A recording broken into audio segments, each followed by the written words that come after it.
Las operaciones continúan. Han comenzado el día de ayer, pero las operaciones continúan todavía en este objetivo de neutralizar a estas columnas. Y uno de los problemas que tenemos que resolver es de una vez acabar con los rezagos de Sendero Luminoso y esta alianza entre estos Quispe Palomino y los narcotraficantes en el Braem, que dicho sea de paso, se ha convertido en una de las zonas donde más, no solo se cultiva hoja, se produce clorhidrato, ahí hay laboratorios, hay pistas de aterrizaje, en fin. Había un incidente muy grave en una operación que se nos presentó como una gran operación que iba a terminar de destruir a la gente de Quispe Palomino ahí, y el resultado hasta ahora es que nos han matado a un miembro de la Marina de Guerra del Perú. Estamos en la línea con el ex jefe del Comando Conjunto de las Fuerzas Armadas, el señor Jorge Moscoso. Muy buenos días, gracias por atendernos. Nicolás, muy buenos días, un saludo a través suyo.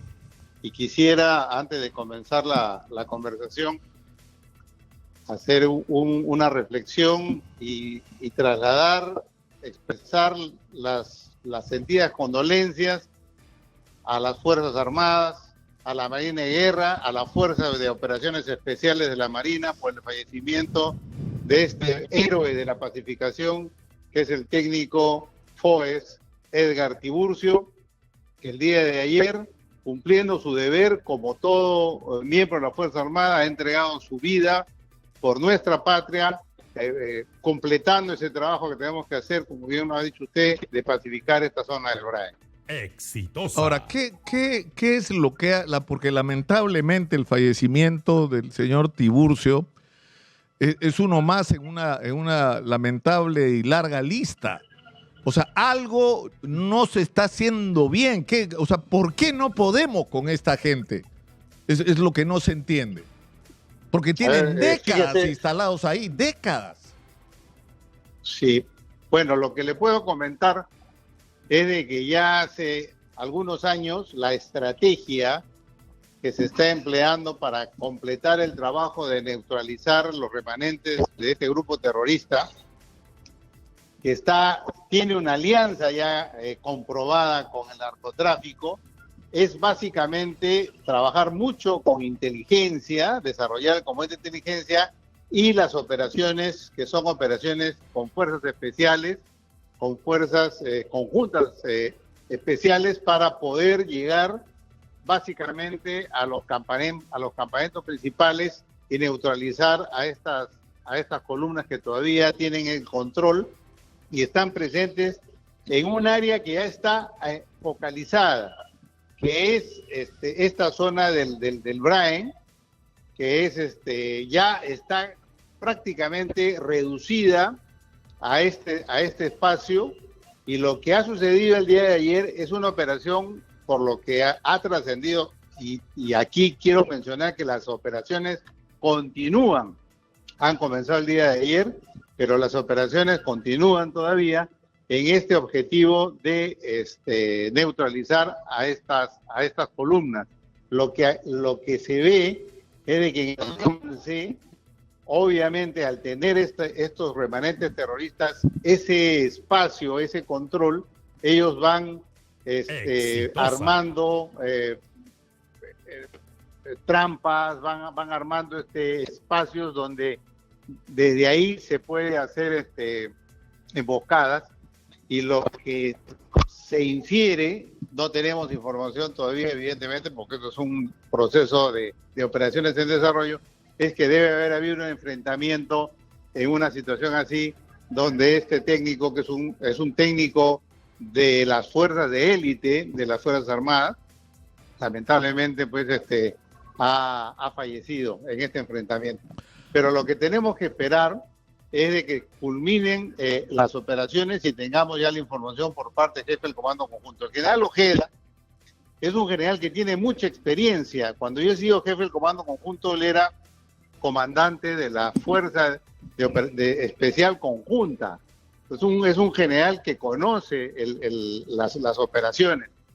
Lamentablemente esta gente está enquistada en este espacio que es en esta zona del Braem, que ya está reducido y que al tener el control de ese territorio, de esa área geográfica muy difícil, lo que hay que hacer es evidentemente seguir hasta completar el trabajo, ¿no? Ahora, Pedro Yaranga, que es un investigador, un hombre que ha seguido durante todos estos años el proceso, no solo del fenómeno del terrorismo, sino del narcotráfico en el Perú, ha llamado la atención esta mañana en una entrevista con Manuel Rosa sobre básicamente 3 puntos que yo quiero recoger.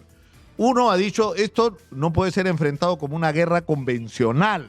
Es decir, acá tiene que primar la inteligencia, las operaciones de equipos de comando que agarren a esta gente eso es uno. Lo segundo que ha dicho es que tienen que integrarse las diferentes fuerzas que han estado operando ahí. Y lo tercero, que tiene que haber continuidad. Es decir, que no nos pase lo que, por lo menos por lo que nos dice Pedro Yaranga, ha ocurrido, que empiezas a diseñar una estrategia y de repente, como hay cambios, lamentablemente, como los que han ocurrido en la política peruana en demasía, estos también impactan de alguna manera en la continuidad de las operaciones en el BRAEM. ¿Está pasando esto, almirante? No, yo creo que no. Me parece que el señor Pedro Yaranga no, con respeto que se merece, no ha expresado adecuadamente o explicado lo que está sucediendo. Yo creo que más bien las 3 cosas que ha mencionado usted son cosas que se están dando. El tema es de que es una geografía muy complicada. Estos tienen el control de ese pequeño espacio, es pequeño, está reducido. Si nosotros comparamos el área geográfica de hace bastantes años atrás, donde estaba toda la zona de emergencia, con lo que ahora ya está, digamos, definido y delimitado por el Comando Conjunto en base a información, avance en las operaciones, a inteligencia humana, inteligencia electrónica, todo, nos vamos a dar cuenta que es un espacio bastante reducido. Primero, sí se está operando con inteligencia y se está operando con fuerzas especiales conjuntas. El otro componente, que es el componente de control territorial, está sustentado en la existencia y el trabajo que vienen haciendo las bases contraterroristas, que tienen el control o deben tener el control de toda el resto del área de lo que es el BRAEM. Y por último, puede haber algunos temas de cambio de ministros o lo que fuera en ese sentido, pero la designación del general Ojeda me parece que es una designación adecuada, es un oficial, vuelvo a repetir, con experiencia de trabajo operacional. Entonces, lo que yo creo es de que esta operación, que es una operación de magnitud que todavía está en desarrollo, nos debe dar algunos resultados que todos esperamos sean importantes, y principalmente la neutralización de los mandos, de los altos mandos de esta organización terrorista. Y es lo más importante, Nicolás, como lo mencionó, esa alianza con el narcotráfico. Y aquí, si me permite, yo quisiera llamar a una reflexión a raíz de unos reportajes que hemos visto en los últimos días que han salido respecto al número de terroristas que han salido libres ya de prisión y que están insertándose nuevamente y con mucho cuidado, con mucho sigilo, sobre todo en el sistema educativo. He visto que hay un colegio donde hay profesores que todos han salido y son miembros de Sendero Luminoso, del MRTA. Hay un nido que está dirigido por un también terrorista que ya salió de la cárcel.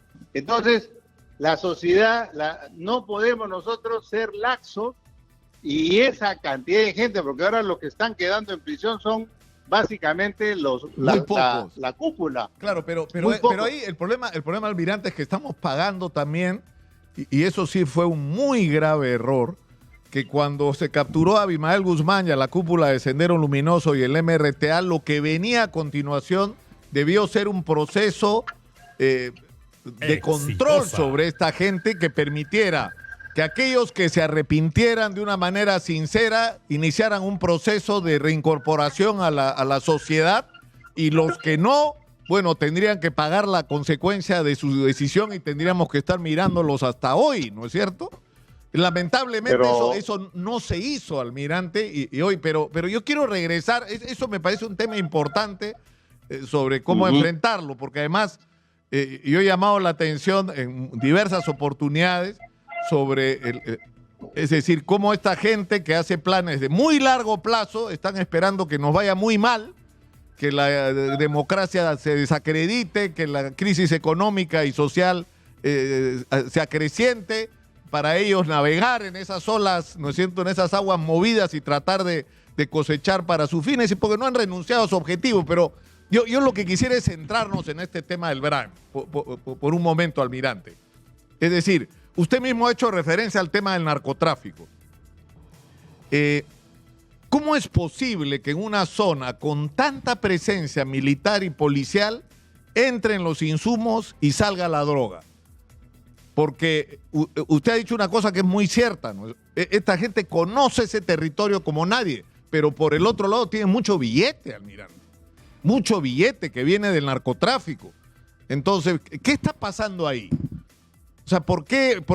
Fíjese usted lo que ha pasado a lo largo de estos años. O sea, el BRAEM ya está produciendo clorhidrato. O sea, ya no es que ha disminuido el problema de la droga, se ha multiplicado y se ha perfeccionado la operación de los narcotraficantes. Estrategia que se ha seguido a lo largo de los últimos años, a la luz de la evidencia, y lo podemos decir así, es una estrategia que ha fracasado. Exitosa. El año 2016 había aproximadamente 44.000 hectáreas de hoja de coca, hoy estamos arriba de las 100.000 y produciendo más o menos 1.000 toneladas de clorhidrato de cocaína. Ya en el mismo lugar, incluso se ha modificado el proceso de fabricación. Ya no se utilizan las pozas de maceración, sino se ha perfeccionado todo ello. Y efectivamente, y no solamente es la zona del BRAEM, ahora se están yendo hacia la zona de Ucayali.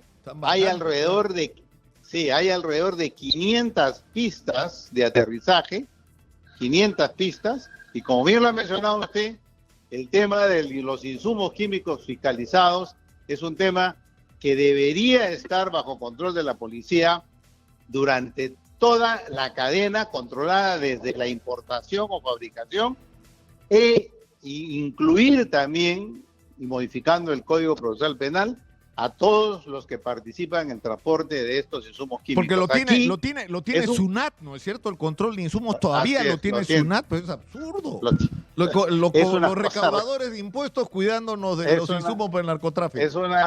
Es una cosa realmente que no se entiende. Eso es un tema que lo conversamos cuando estuve jefe del Comando Conjunto, lo volví a retomar cuando estuve de ministro de Defensa. No llegamos lamentablemente a concretar el cambio, pero yo creo que eso es fundamental, porque una vez que quitemos o controlemos los insumos químicos, hagamos una interdicción por la vía fluvial, por la vía terrestre, por la vía aérea, que es un tema que también lo podemos conversar, lo que se va a conseguir es que el precio de la hoja de coca vaya y caiga.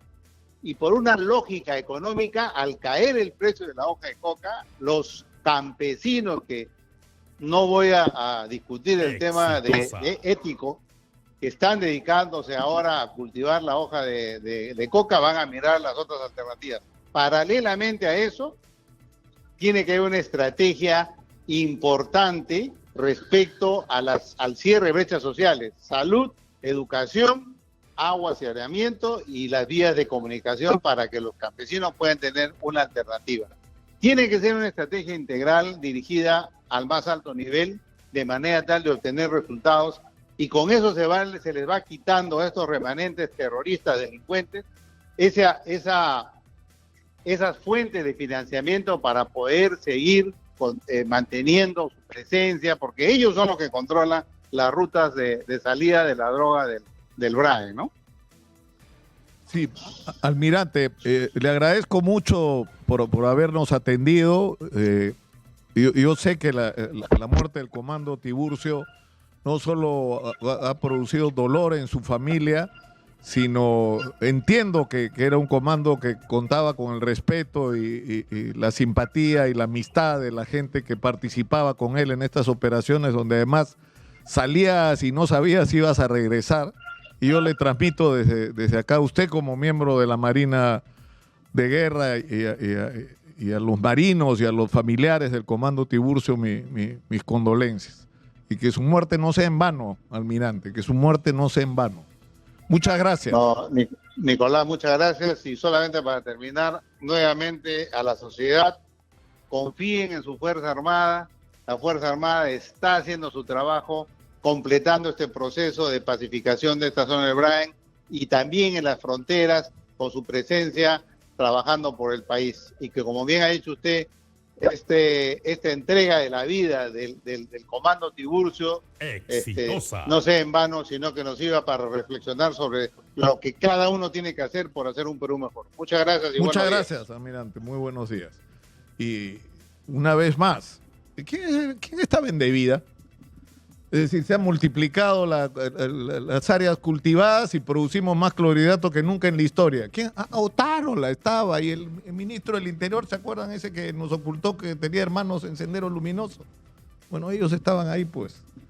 ¿Y se van a hacer responsables de esta catástrofe en la lucha contra el narcotráfico? Por supuesto que no, pero cobraron.